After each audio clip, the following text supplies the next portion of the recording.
Hello everybody, welcome back to Beyond the Textbook, where we get real about learning English. Today we have a wonderful guest. Her name is Lisa and she's one of our teachers at Elite, and I would like to let Lisa take over now and tell us a little bit about herself, where she's from, and anything else you feel you'd like to share with us today. Okay, thank you, Aisha, for that lovely introduction.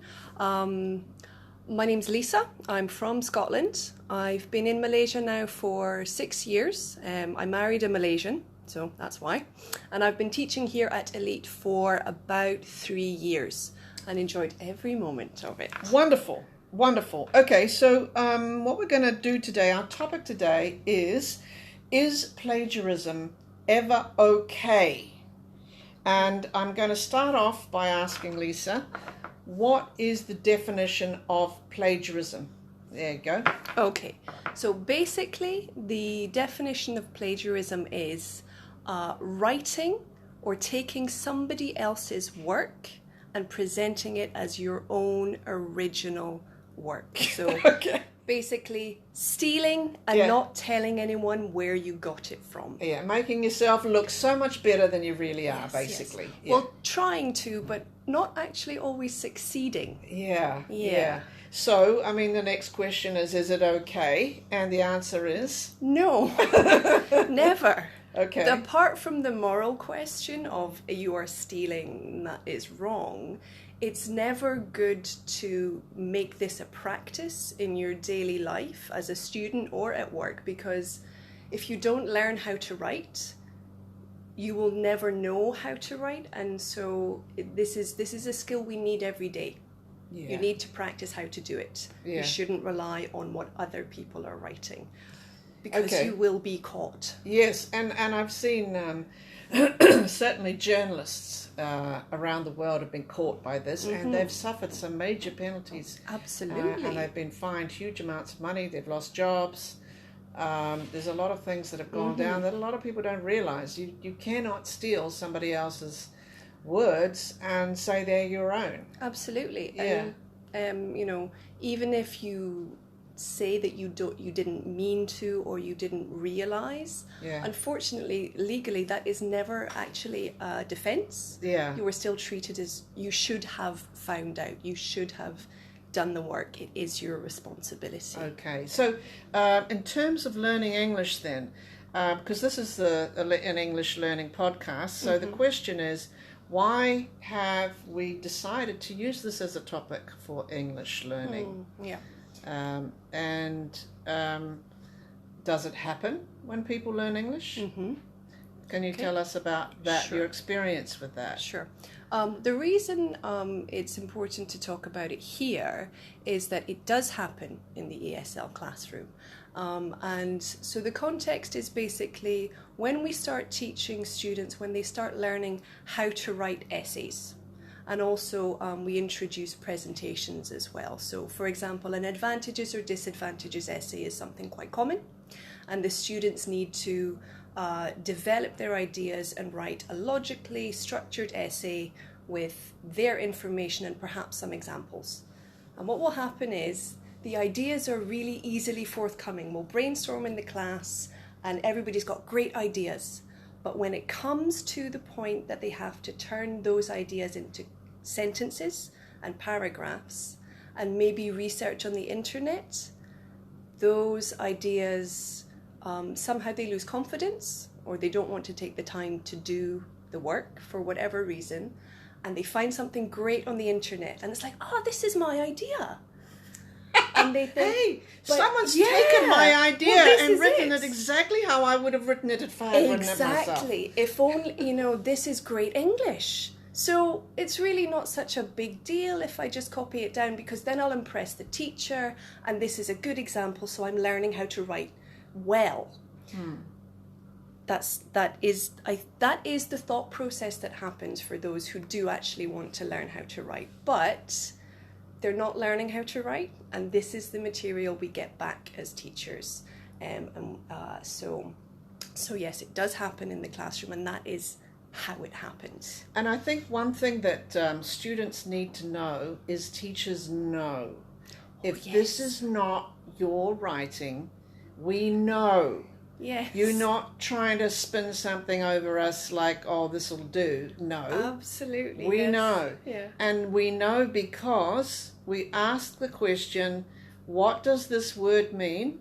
And they often have no idea. Absolutely. So don't use a word you don't know what it means. Mm-hmm. And often, I think coming back to what you were saying in the beginning is the person, they see that passage on the internet, they think, wow, this looks kind of really good, and it's got some great vocabulary. I don't know what it means, but it's going to impress the teacher. No, no. We say, you didn't write this. We want something that's written by you in your own words. Yeah. Because that's really what you're trying to do, isn't it? And, and when you're teaching English, is you're trying to get the student to pull from their own mind the vocabulary and the sentence structures and things to communicate what they believe. Exactly. So, how can a student stop themselves from doing this? So I would say the first thing they need to remember, and this is often difficult to accept, is that it takes time to become good at writing.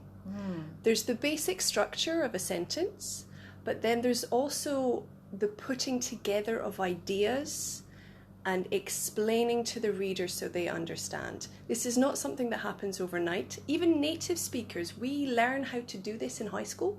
Yeah. And so with varying levels of success, may I say. Absolutely. Yeah. It took me years. I used to be a researcher at a university, and after my degree, I had to really step up my game because I didn't really know how to write a really good quality essay. Yeah. So it is difficult. Yeah. It is difficult, but if you follow through, it is possible, and you can see the progress. And the thing is, we want to hear or read what the students actually think, because they've got some great ideas. I don't want to read what so-and-so from whatever country wrote and posted on their blog. I'm not interested.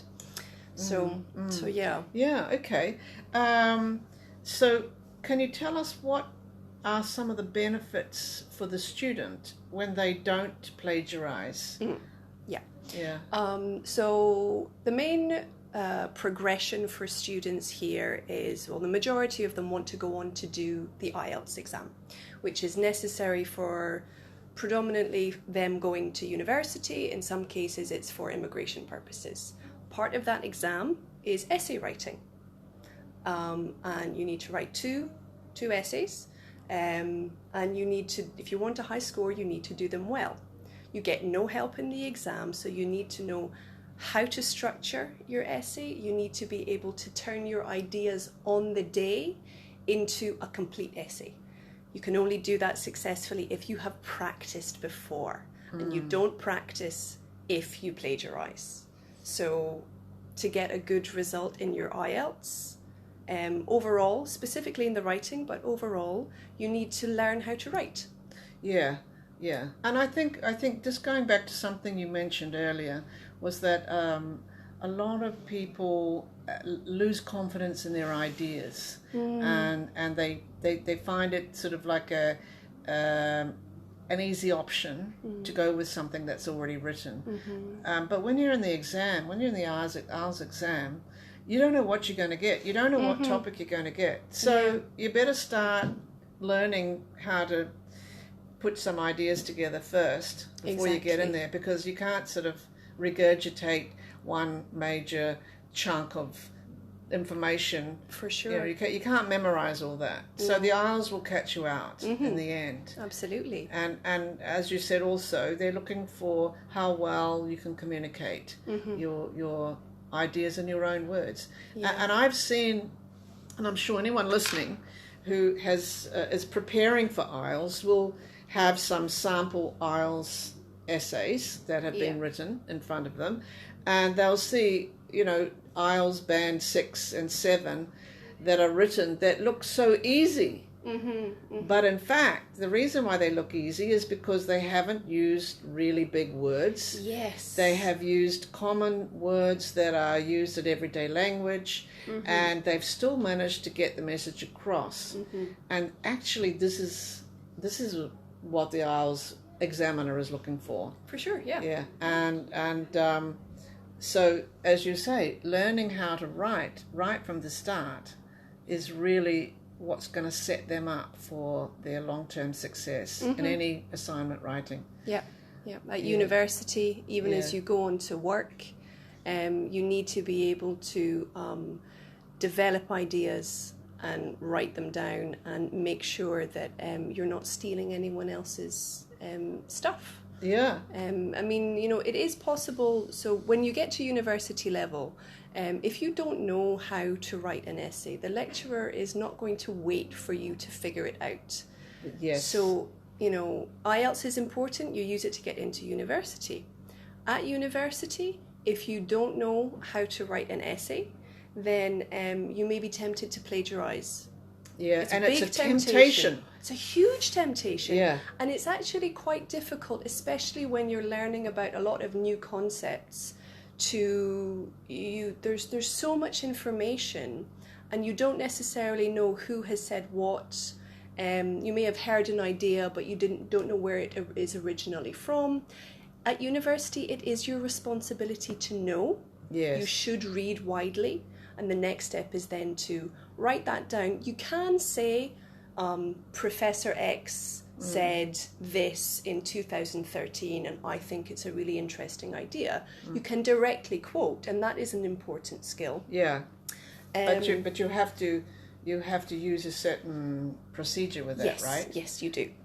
Which is you have to say where you found this information, who said it, in what book, and what website. Absolutely, so that the lecturer can actually cross-check. Exactly, and in addition, so when you talk about cross-checking, when I was at university, it didn't exist, but nowadays all assignments are submitted electronically. And there is software. Turnitin is the most popular. What is it? Turn it in. Turn it in. Turn it in. Okay. So basically, this is software which will take the typed work, the electronic version, compare it with information available on the internet, and give back a result. So this is, you know, for example, and it gives you a percentage of how plagiarized or not this work is. Wow. So when I say there are consequences for you in a daily sense, like you'll find the work more difficult if you do use plagiarism as kind of a get out clause, but there are also massive consequences for your entire future. Yeah. Because if you were caught plagiarizing at university, every university has disciplinary procedures. Yes. You will either be suspended or you will be expelled. Wow. And it's very serious. It's incredibly serious. Yeah. Just you know, you can't slip up like that. That's your whole future. Yeah. That's the extreme consequence, but it's very real. Yeah. So why not start avoiding it now? Right. And actually, I think certainly at our school, all our teachers are on the same page about this. And I know you and I both probably talked in depth with different teachers about this issue. Sure. With our students, that if you really don't start now, you're going on a bit of a downward spiral, because when you start from the lower levels of learning English to know these are my words, this is what I believe. Yes, you can do some research because you have to. Of course. But you when you go to the Wikipedia or whatever you're going to go to, you have to be able to see that sentence and rewrite it in your own words, rather than just cut and drop. We have had other situations in the past where someone's done an essay, written it all out by hand.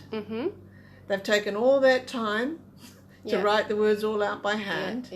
And in the beginning, the teacher could see clearly this was not their own words. Yes. So they just went into the Google, and this is the teacher did this, Yeah. and typed in the first sentence. Yeah. And up came the essay from some US professor on that topic. Yeah. Yeah. And then presented it to the student and said, you know, you're elementary 3, Yeah. and you wrote this from here. Yeah.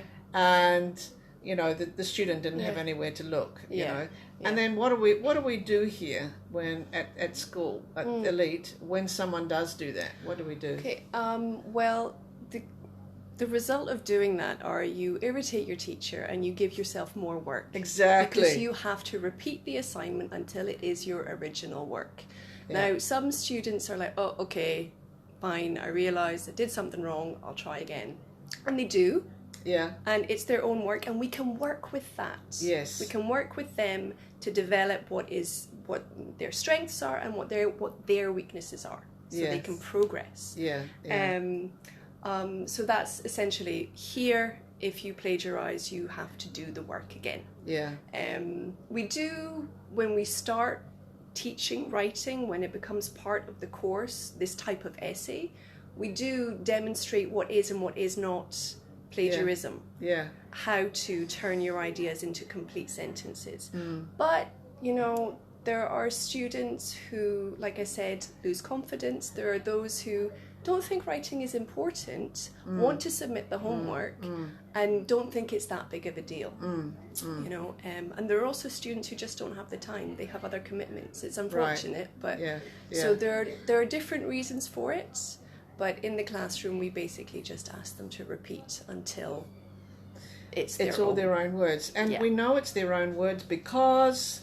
Well, we know how they write. We know what level they're at, the vocabulary they know. Another thing is, even if a student might also not copy from the internet, but they might copy from a student who is maybe a couple of grades higher than them, and they copy out that student's work and submit it. We also can tell that it is not their own work. What often happens is there are chunks missing. Yes. Or there's a common punctuation error that shows that the flow of the essay, the meaning of the sentences isn't really understood. Yes. So although it might be a similar level, there are still ways to tell. And I think also our teachers, we're all very experienced in terms of if someone is elementary 3, we know what kind of language they're going to use. Yeah. We know the depth of their vocabulary at that stage. Yeah. So if we see the odd word come in here and there and the odd phrasings come in, we know this didn't come from you, my friend. Exactly. This came from somewhere deep in Google. Absolutely. And we do confront them. Every teacher confronts the student. What does this word mean? Yeah. And they sit there and they have this funny look on their face, and we say, you got it from Google, didn't you? Yeah. And they'll say, I know it in my own language, teacher. Yes, which is wonderful, but not helpful in this instance. Yes. It doesn't help them at all. Yeah. Although, you know, more and more we're encouraging students, you know, if you want to use a different kind of phrase or you see something interesting on the internet, you need to really thoroughly understand what it does mean or how to use it. Yeah. If you do that work and then you have a new piece of vocabulary that you can use effectively, great. Yeah. Great. Yeah. But that isn't what always, that is a rare occurrence, unfortunately. Now, just to finish up here, tell me what you think about this. When the students do their end of month exams, their writing exams, do you see plagiarism in that? Sometimes I have, and when I say plagiarism, it's more self-plagiarism, which is a thing. It is a thing. You cannot, you know, at university you can't resubmit an old essay. That is plagiarism. Yeah. So you'll see someone has regurgitated an essay that is similar to the essay question they've gotten in the exam. Maybe we've done something similar for homework. Yes. And they will then produce that word for word in the exam, but in fact the essay question is slightly different because we want to avoid them just memorizing and copying. Yes. So especially for the higher levels, this can happen. Yes. So I've seen it, but it's more often than not in the exam you see the real flavour of the students' writing. So at the end of the day, there's no point in plagiarising in your assignments. Yeah, exactly. Use the assignments as an opportunity to practice your build-up to your actual real serious assignment, if you like, which is the actual exam. Yeah. Or ultimately the IELTS exam at the end of the months of learning. But anyway, so that's very, very helpful information there, Lisa. Thank you so much for giving all your wealth of knowledge and experience here. We're going to finish up now. There's two extra additional things I want to mention just basically about this podcast. One is that, as you can see, everybody, we're not using the background music today because there's been some feedback that some people have found it distracting. So we've decided to not use it for a while. The second thing is, if any student or other teacher has a question that they would like us to talk about, please send the question into info@elitelc.com.